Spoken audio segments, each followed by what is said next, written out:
Hello, everyone, and welcome to a very special Four Lads Rangers Club 1872 catch up. Delighted to be joined by Euan McFarlane again. Euan, good morning. How are you? Yeah, I'm good. Not too bad. It's been a busy week, yeah, looking forward to talking through some of the next phases of what we've been up to and what and how and why we've been doing it. Yeah, absolutely. It's only been a few weeks since we had you on, but it's important to have you back on so that we discuss some of the things that we did go through a couple of weeks ago. And it has been a very busy couple of weeks. Euan, I suppose the first question would be asking you for a bit of an update on what you've achieved in those couple of weeks, and then we'll go into some specifics of that. Yeah, so I mean, the one of the most important things is certainly getting the board together. So we went through a fairly lengthy board election process. We wanted to also try and make that as open as possible. Um, And we were great. We were really pleased, especially if I think given the last couple of elections where we didn't have, maybe all the spaces filled. We had four places up for grabs, and then we had four excellent candidates come in. Notably, obviously, John Brown, Bomber himself, agreeing to join us. But for the likes of someone like Alan Fraser with his extensive experience, not just with his own marketing background, but working with a club, working with Walter's family, and things like that as well. We had Ian McComb, with his experience in his industry as well, and also working with Rangers supporters clubs as well. And then Scott Carline, who's actually a close friend of mine, and also business associate. So we've worked together for a large number of years. So I've got a little bit of folks that I know, folks that maybe I'm going to have to get to know. But it was important for me to chat with them through, understand their thinking, and getting them, but in behind the strategy of what we did. And the great part was they were all, very keen because of that new heritage focus that we've been trying to bring to the table, and bring those opportunities with in partnership with the club. I think that's inspired a lot of people, whereas potentially we probably wouldn't have had that kind of level of interest, without something like that to really kind of excite people to get involved again. So that would be the main one. We're looking forward to sharing the board plans shortly, in terms of how do we, modernize and take this forward. The second piece that's probably equally important, right? We've just announced that we transferred over 220,000 to the club specific to the heritage funds. So what that does is actually gives the club its own budget, that can be used directly for projects that obviously that members are excited for, that they vote for as well. Within that aspect, it's a great one. People ask us, why would the club not pay for this? And the answer is yes, the club probably would pay for this, but this allows them to focus on other matters that I think we're all keenly focused on, which is ensuring that the first team, ensuring that the off-field structure and things like that is improving as well. But it just means that these things kind of, instead of just getting put to one side, let's take a manager change, right? And all of a sudden we have to sort of, find the finances for those things. These projects don't disappear anywhere. They don't get kicked down the line in a number of years. So having that transferred over just means that we can really get moving on some of those projects. And then I suppose laterally, something that's maybe less public, but behind the scenes, we met with the club on a couple of occasions this week, this week and last week. So last week we met with them to sort of understand some progress on individuals of those projects, and I'm happy to maybe go into a bit of detail around some of the specific ones in there. I think it's some great stuff for not just us to be delivering, but actually to be bringing some of our contributors in, to support and be part of the journey on some of those projects as well, which is really exciting. And then we met with Andrew Kavanagh yesterday, and also Fraser Thornton, during Gillespie, and Greg Mailer as well, just to kind of go through our overall strategy. That was really, really well received. And one of the things that we'll probably publish over the next couple of, I say publish, but also put to probably a contributor vote, is around the broad strategy we want to take the organisation itself. So. Okay, so lots to unpack in there, which is great because we do have 20 odd minutes of our time to spend talking about it, and I'm excited to do that. But one of the first things I need to go into and need to ask is the appointment of John Brown to the board. Mhm. It's great to have John involved. John, obviously an ambassador, a club legend, I think that's very fair to say. An extremely nice guy. But John's appointment raises a few questions for me. Mhm. Maybe it's my cynicism and sceptical nature, but I have to ask you, Euan, how did that come about? Is John Brown an appointment that's been made by the club to oversee what you're doing? Is it something that's been implemented on Club 1872? Can you explain Mhm. a wee bit around it? I think it's a fair question to ask, right? Like, and I think, look, for us, like that's something that we would never want to happen in terms of like how that would come about. Like, it's got to be about the individual wanting to be part of it. The actual reason that we got John involved is, I don't know if you remember, but when we did the original kind of vote for the allotment of 220,000 to the club for the projects piece. We also put in there some funding around PR, communications, marketing, and branding.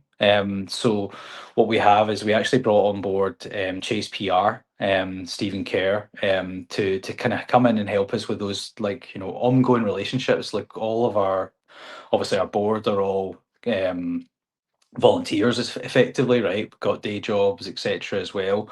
Having someone that can be, and have his time sort of fully invested in connecting with the club. He does work with the charity foundation, does work with the youth development company as well. He's got a massive repertoire and list of contacts. And so one of the things that was really important was that he was able to make us or offer to get us in touch with John. Just from his background, he's a perfect fit for this organisation, having been involved from the very beginning as well. So he helped us bridge some of those relationships. I had never had any personal relationship with John before, but it was really more around us sort of sitting down and showing, here's the strategy we're going in. We're stepping back from that political element, that kind of fan pressure group type environment. We're looking at how we do heritage, having a shareholder relationship with the club, which is just a positive one. And actually, all of those kind of previous things like statements and comms is going to drive into the fans advisory board, rather than something that goes into a public kind of back and forth with the club. So I don't think he would have been involved if we were going back down the old path, and I think that would be critical for him. I also think, like, if it hadn't been for Stephen helping come in and make those connections with John himself, making sure that we shared our strategy properly, it probably wouldn't have happened either. But I've been so excited to see how passionate he is about it, and I think he'll do some really great stuff, not just in the background, but also I'm sure publicly to help promote what we're trying to achieve as well. Actually, just thinking about the club influence, we had to go and make sure that the club were actually okay with it. It's actually the other way around, right? Because we know that obviously has his ambassador role, just to make sure that no one was caught off guard when we announced it. And Greg Mailer was helpful with that part as well. So are you comfortable now with the dynamic of the Club 1872 board, that they'll be able to handle things going forward? And because is it fair to say, I think it feels like it is a rebuild? 100% is a rebuild, right? Like, it's not like, so I think one of the things, firstly, the board, we've all got on well together. We've been working, extremely quickly, actually. Like, so if you're thinking things through, like, we've had to put a couple of statements out, like, around finalizing the money going into the club.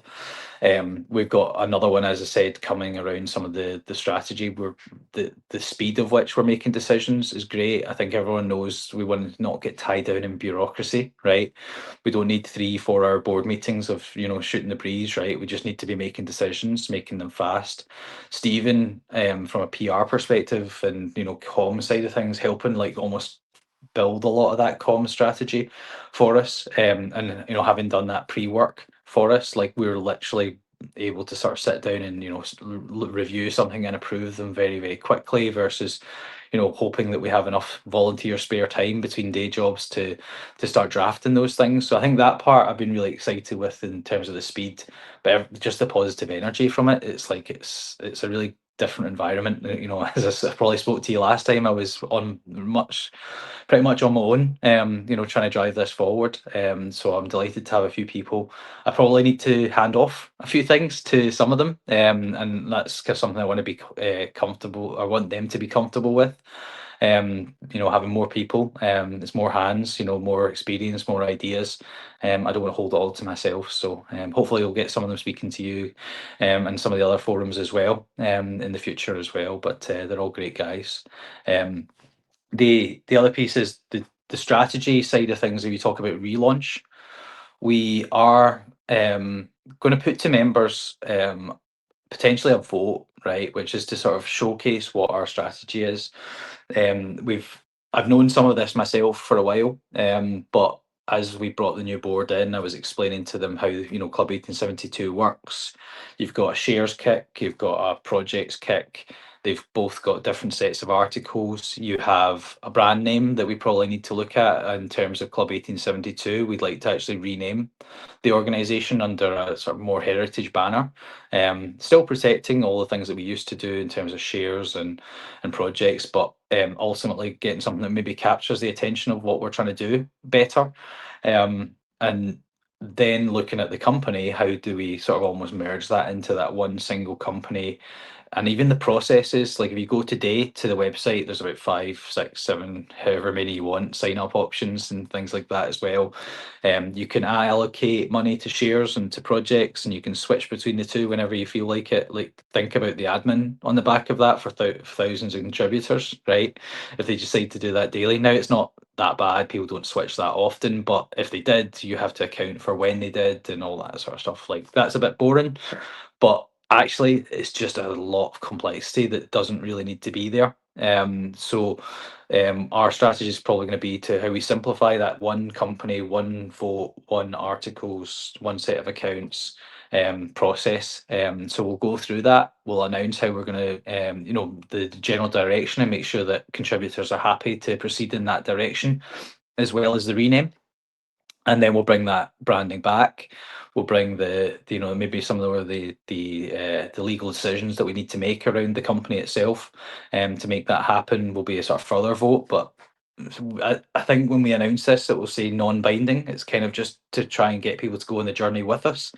Understand and make sure we're in the right direction rather than just assuming, and doing a whole bunch of work, and then it just gets kicked in the can right at the last minute. So that's the part about sort of, I suppose, transparency and bringing people with us in terms of that the way we want the organisation to go. So I was really pleased to see, even in this week, that it's almost like a public strengthening of the relationship with Rangers, with them acknowledging on social media your That's input right.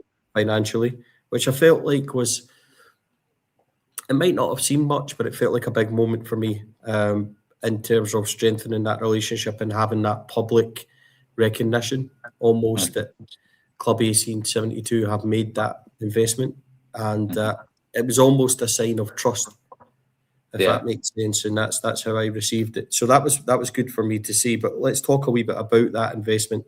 And before we go into, I suppose, the relationship with Rangers, how have you strengthened that, and what did you make of their kind of public backing of you this week and things?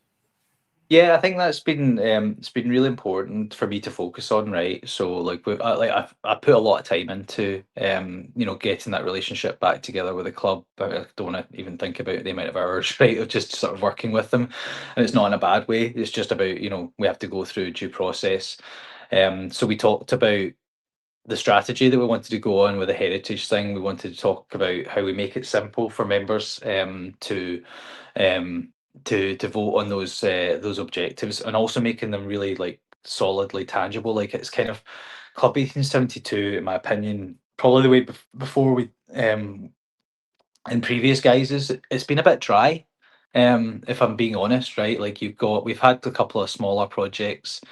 We've done the shares issues. Yes, there's been some exciting moments about buying out Mike Ashley's shares, but what I'm actually trying to get to is Club 1872 should not just be important, but it should be exciting to be part of. And so having those like really tangible projects and getting the club to, to agree to doing some major funding around those, and then obviously like sky's the limit for the rest of it. That was important. But in terms of the trust piece, what I had to be very clear on from the very beginning is we have to stay out of that, um, supporters voice type thing where we're going out and we're putting statements out to, just whenever we're not happy about something, or whenever, we have our contributors are maybe sending us information, like explaining how we should fit into that ecosystem and bringing that into the fan advisory board. So if we do get, contributor comments and questions, we'll bring that in there. We'll bring that into some of our internal discussions. The fan advisory board, I think, are doing an amazing job of that communication. And look, there's no need for another voice in there from a different angle. I think it just like let's all fit into that Rangers ecosystem. I think, and I include things like fan media and how we all kind of work together as well. Like if you create a community around those things, then you're only going to do good things as well. And the club were very much bought into that, and that included just making sure that at every layer of Rangers, whether it's the communication side with Greg, whether it's James Taylor, club secretary, and then working with Fraser Thornton in the past, and then and now in today as well, in terms of him coming back in to that sort of front fold, and then obviously Andrew Kavanagh just explaining that strategy and being consistent in that message really helped us get there. Good, that's all really positive. Last thing we need is a very public split in terms of, we are talking to them, and you remember the bad old days when certain investors weren't talking to certain investors and they're not going to sell because of this and that, and it's just all pretty messy. We seem to be, I described it on a football basis, Euan, the other night on the podcast, as Rangers seem to be on a trajectory of upwardness. And we all hope we win the league this year, but we might not get there. But it seems like to me, if we don't win it, then we will in the coming years, and we'll stay there, which is really important under this leadership. But it also seems to me that finally, I think Jim Gillespie is going to be a good appointment, or I hope Jim Gillespie is going to be a good appointment. I like what I've seen of him so far. I really like Andrew Kavanagh. I like the people that are in and amongst the club. It feels like we're getting our act together off the field, where it's no longer turbulent times. And the fact that Club 1872 have reunited that just makes me pleased also. Yeah, I actually said something quite similar to Andrew Kavanagh yesterday, or Wednesday, sorry. And I was saying, look, I don't know if in my lifetime I've ever seen. I'm not saying it's perfect, right? But like at least like everyone's starting to almost drive in the same direction, right? When we talk about the three Rangers or two Rangers fans on an island, and you have three supporters clubs, right?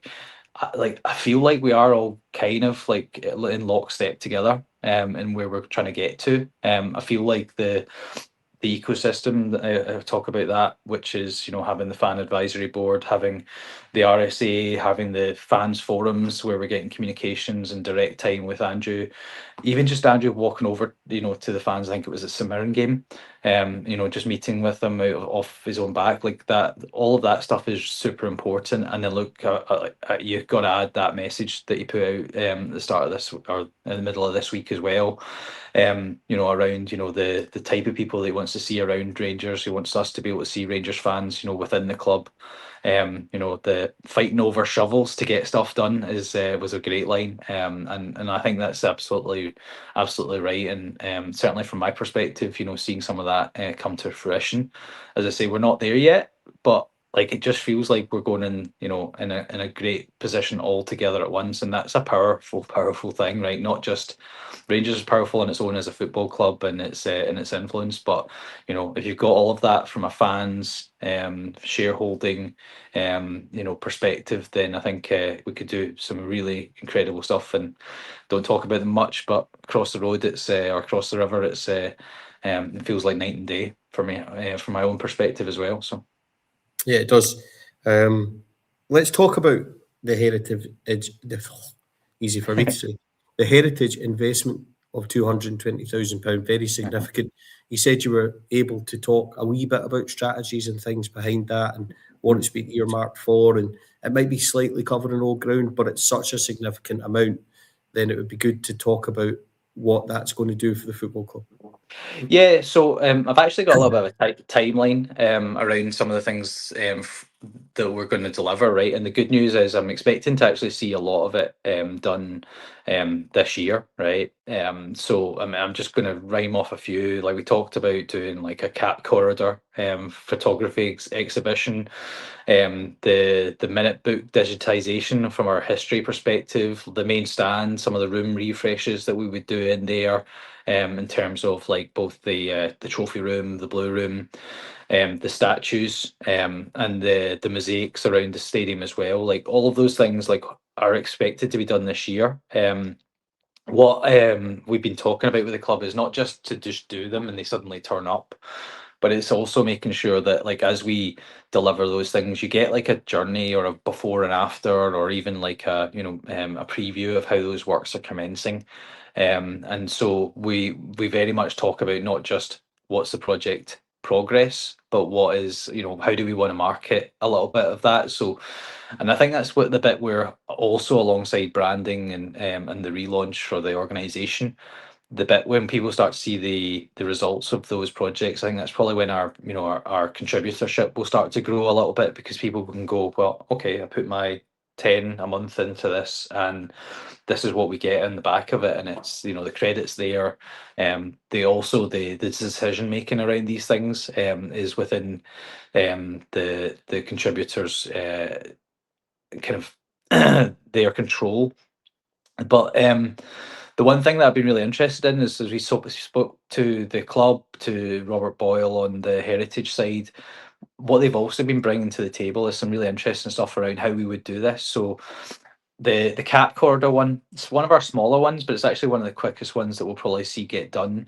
If you think about, for those of you who've been through the tour and you go from the main suite into the corridor behind towards the trophy room, that used to have a lot of our our international caps, and it's a really great story. Like Sandy Jardine himself just decided that he really wanted to showcase the caps of our team and the history over time. What unfortunately happened over time is those became a little bit degraded, whether it's light exposure, the types of frames that those were in. So those have been recovered and are being looked after. But what we want to do is actually put together like a bit of a storyboard of, Ibrox from the main stand. And what we're going to do is we're going to get some different photographs from the historical archives of, things like what Ibrox was used for, whether it's the rugby sevens in the Commonwealth Games, whether it was the old sports events that we used to have back in the early part of this last century as well. Also, like there's a great picture of Sandy Jardine in front of the club deck being the new stand being created. So that historical sort of walkthrough. But what we're going to do is actually, as we get a number of those photographs, Club 1872 will be invited to sort of help select the right ones that will tell that story. And I think we'll also have at the end of the corridor, a commemorative photo or display for Sandy Jardine himself for the work that he did with the club, which was just, exceptional. So that one's a great one. There's another one which is maybe sort of fallen under the radar because maybe not as big, but like in terms of size or visual output, but the minute book standardization. There's thousands of pages of Rangers history that has been captured through minutes books, the player registrations, lots of other different kind of developments within the club as well. The club are going to digitize all of that with our funds, but they're also going to ask for Club 1872 contributors, like maybe some support for people that are really interested in the historic aspects, to come in and help us like go through that, document and capture and standardize and log a lot of that information. So, you know, for those that are kind of history buffs out there and really like that type of thing, there's be a really great opportunity to help us not just document, but like actually we're going to find out probably some really interesting parts of our history that just hadn't been uncovered yet, because these documents, they exist, but they're so fragile in some cases that they just, you know, they're just in storage to keep you know, keep safe. So this will protect it forever, which is a great one. And then, you know, ultimately think about that, you know, could that be accessible online for all members, sorry, for all supporters to have access to? So that would be a great one, you know, having people come in and look as we go through the other projects, having, you know, even just sort of contributors coming in and being part of the story as we maybe tell, you know, the story of what we've done and why we've done it. I'd love to just have, you know, as many contributors as possible, you know, being part of some of those, whether we do videos and interviews and things like that, or even just, you know, have opportunities for them to open up some of those new things as they happen. So yeah. And then I think last piece, just around the strategy, I'd love to make sure that we have a plaque or, you know, some sort of indicator of, you know, that Club 1872 investment for each of those things as we do them. And I think about talking about modernisation, it's, you know, we're looking at how we might get, you know, a nice subtle but, you know, laser etched, you know, type of QR code or something like that. So if you you know, you do read that as you go past on the stadium and you want to invest and you want to be part of that, or then or join up, then you can, just through 2 or 3 clicks on the phone, which is you know, far and away from, you know, old paper sign-ups that we used to talk about doing, you know, 10-20 years ago, right? So I suppose one of the biggest challenges is, and to get get trust from the supporters and wide, is going to be that Club 1872 doesn't suddenly disappear and go quiet again. And that obviously is previous years. So it's almost started like a trailing blaze of glory and getting John in and new board members and new investment. How do you keep Club 1872 relevant? How do you keep them in the headlines? And in a good way, not, you know, you don't want to create those headlines for bad reasons, but how do you keep them prominent in everybody's mind to ensure that you are pushing investment, you are pushing membership, you are getting the right kind of presence out and amongst the support? Because one of my biggest concerns, I suppose, is, right, we've had all these good things. Now, what's next? How do we keep being relevant? How do we keep being in the limelight? How do we keep that interest from the supporters? How do we get them back and keep it relevant? So how do you do that? What's your plan for that? yeah, I think there's a couple of things. So firstly, there will be a board kind of and the brand launch. So that will be the big one, which will, you know, having the new branding out there. They've done, like, I can't wait to share it. I'm like, I'm giddy with excitement to try and get that out there. I just want to make sure we do it in the right way. But that one will, like, kind of give it a new face, like a new approach. We'll do that as a full board, kind of like, you know, whether it's a contributors meeting plus like a kind of actual formal launch of it. That will have a pretty good impact. At that point, we'll have hopefully our single sign up mechanism, and, you know, you're bringing in, you know, a bunch of new contributors. The main piece for me is, like, not just to spend our time looking at the project timeline of the things I've just mentioned. We have to be looking at what's next, right? So, and I think, like, Ibrox Regeneration, that's got to be, like, front and foremost. Like, if you talk about, if anyone talks about, you know, developing Ibrox, right, the first thing people's attention goes to is, you know, how can we get more people in? How can we make it the biggest stadium, right, in the whole of the UK if we can, right? How do we make, you know, something to be you know, 100% proud of, in every aspect of every part of where you go within the stadium? Like, I think what I would want our contributors to do, as well as our board, is to think big around those next steps with it. And the fact that the club are including us in the Ibrox Regeneration programme is going to be super important in terms of finding those new opportunities that we can invest in, right? If you think about it, 20,000 members, and I'm not even going to talk about 50,000 because, you know, that would speak for itself, right? And we have done in the past, but even just 20,000 contributors, of which we've had at least half of that at one point in the Club 1872's history, £10 a month, you know, it's 2.4 million a year, you know, over 10 years, you know, you just need to do the maths, right? Like it just, that type of thing going into stadium investment, you know, and also ensuring that we can give the right amount of influence in terms of the decisions made, so that we're not just building a super modern stadium that's like empty and soulless. It's got to be, you know,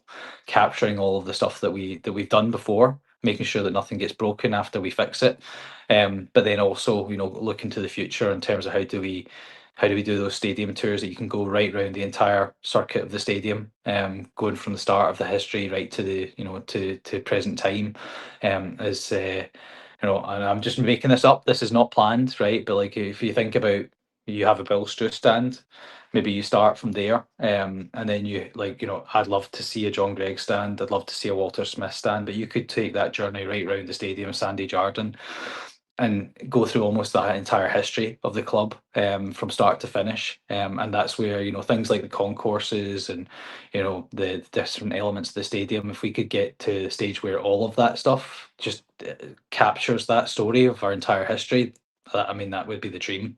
But finding those things and thinking big about those things is just like, we've got to do it, and we should all be excited, and obviously trying to get other people to join, because we could do amazing things, alongside what our new owners are going to do as well. So Yeah, I mean, that does sound exciting. There is so much to showcase for this football club. I think that's clear. And it's nice. Do you know what's nice about a meeting or a catch up like this is that we get to tell people, get to tell the audience what's happening, what we've talked about before has come to fruition. So congratulations with that. I think that's worth saying, because a lot of things are said and never materialise. You came on here a month or so, 6 weeks ago. I can't remember quite how long ago it was. about that, yeah. And you said what you were going to do, and we said, right, okay. And now it's happened.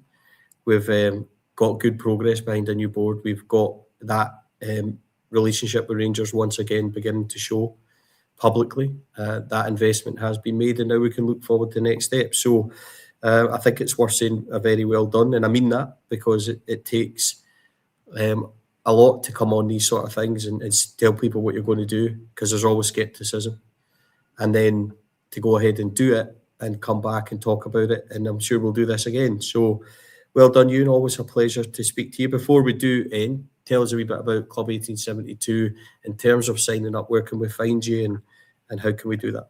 Yeah, so you can still sign up today, obviously, like as I have mentioned, right, club1872.co.uk. If you go there, you are going to find too many options, right? My advice is, you know, there is a £10 sign up a month. Put it into shares and projects would be the simplest one. One day that will just be one button, and we'll promise to do that. But yeah, that would be the best option. That way you get a bit of best of both worlds, because we've got a share investment coming up as well, and we'll be able to contribute to that. I should have probably pointed that out. We will be putting some money into the club on around about 270, I think, will probably go into the club, and so there's a wee bit of a sneak peek for that one. But if you invest in shares and you invest in projects, then we'll make sure that all goes to the club. So appreciate any contributor support that we can possibly get. So Club 1872, just to we've went to the end of it, but that was important. You've It was very important. I'm not even sure if you were supposed to sneak that in there, but No, that's fine. That's fine. Club 1872 will be participating in the £16 million share offer that Andrew Kavanagh spoke about at the start of the week. Yep. Fantastic news. Okay, well, nice to have that wee exclusive. I'm sure that'll be well received by everybody. But yeah, something like that. We've done well, considering we've both got the cold. We've done well to get through this. So, as I said to you, thank you so much for coming on. I would encourage everybody, please, to go and check out Club 1872. It's very important for the football club to have people out there that are doing the best things. You can learn a lot more. Visit the website. As Euan said, you can make that donation. and be part of it, which I would encourage you to do. Euan, as I said, thank you very much for your time. Thank you very much. Appreciate it, as always. Yes, and we'll speak to Euan again soon. So bye for now, everybody. Take care, and we'll speak to you again soon. Take care.